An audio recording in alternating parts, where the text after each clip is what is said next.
When the show came out, so like, do you think, because again, they portrayed you as, right, like, like Japs, Jewish American princesses, like, Yeah. I'm Jewish, that's what it's called, people. And, I mean, do you, and like, and having no problems, like living at home, tons of money, life is Right. good, so like, do you think that was like, were you like, wait, I assume you don't think that was an accurate portrayal of what you were going through as a At the person? Yeah, at the time, I just ran with it because I wanted to be like who they expected me to be. Do you know what I'm saying? Like I can't really put it into words, but I was like what was expected of me almost.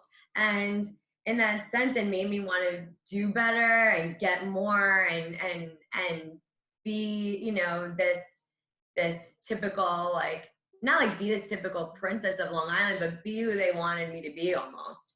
And so I wasn't even acknowledging my own self until people started to hate on it.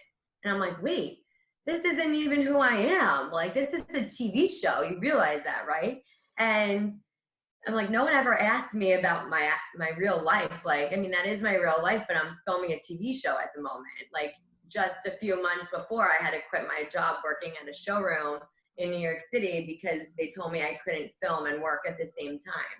So I also like, was relying on the money just from the show. I had quit my whole job for this. So people like didn't know at all what was really going on. Do you think, like, to that point, do you think, like, well, I mean, because you wanted the show to do well, obviously you wanted to Yeah, come back for a second season, like, exactly. so like, did you feel pressure, like, not maybe directly from the producers, but like, did you feel pressure of like, I better act like a spoiled little rich girl for the success of the show, almost like you were playing a character? It was almost like out of all the girls, I felt like the poor one, which was so weird because to say that I'm poor is just so ridiculous, but they made me feel that way. I felt that way because I remember there was a scene where I was driving a Toyota. It was like, what was it? It was a Scion TC. It was like the best car. I love that car.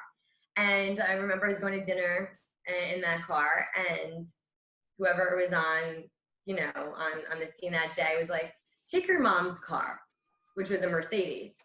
And just little things were making me feel like I wasn't good enough or I wasn't like the typical princess of Long Island. And it almost like made me feel bad about myself. Like, wow, I have to like take my mom's car because mine's not good enough. So, things like that, definitely. What about, so when it did come out and all the hate started, because okay, I mean, it got a lot of hate when it came out. Yeah.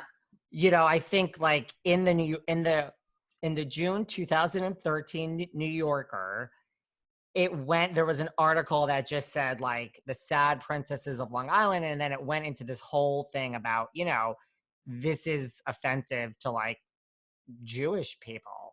Hmm. So, here you are like in your 20s making a reality show, like, let's have some fun. Like, Right. what did you think of all that when, your show was being like hailed as like, this is bad, like, and very stereotypical negative towards Jewish people, stereotypically Right. negative? So I was extremely upset. Um, and I was definitely depressed after everything because uh, I definitely didn't feel like anything that people were saying were accurate.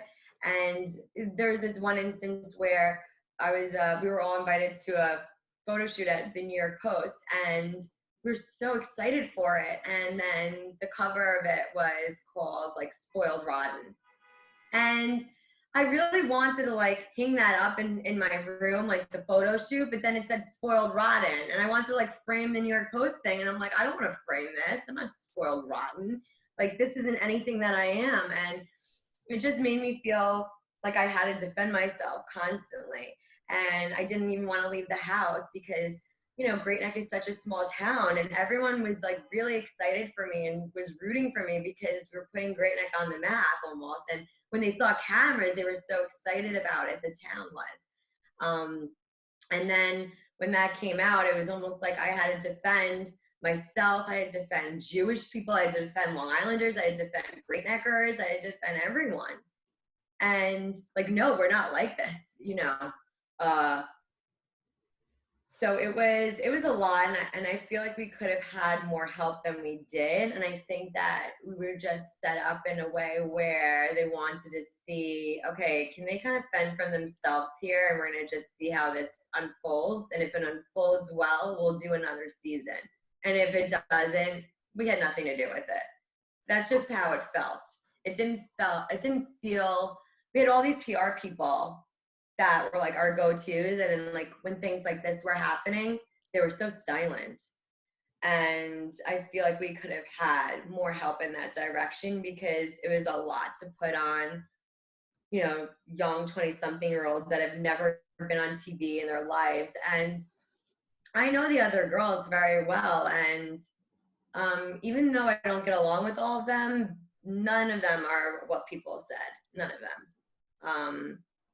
And even like the people that, even like the ones that don't work, like the Ashleys of the world, like, do you know what kind of heart she has? Do you know that she took care of her mom till her deathbed?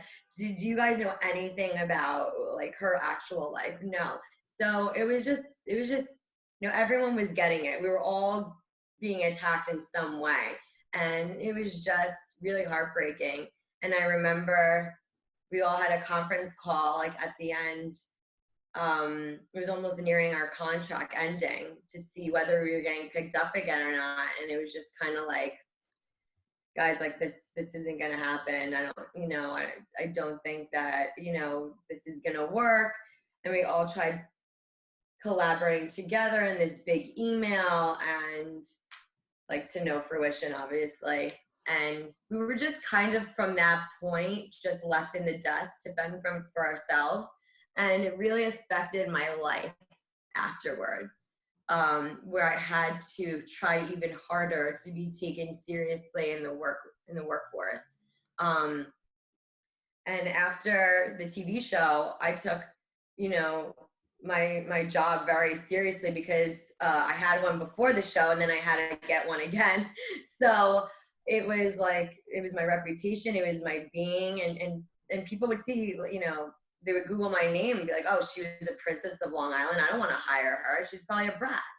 And so I really had to, and it was brought up in so many interviews, even corporate jobs that I've had, they've asked me about the show. So they even knew about it before I would walk in, just by seeing my name. So things like that were just really sad and really hard to go through.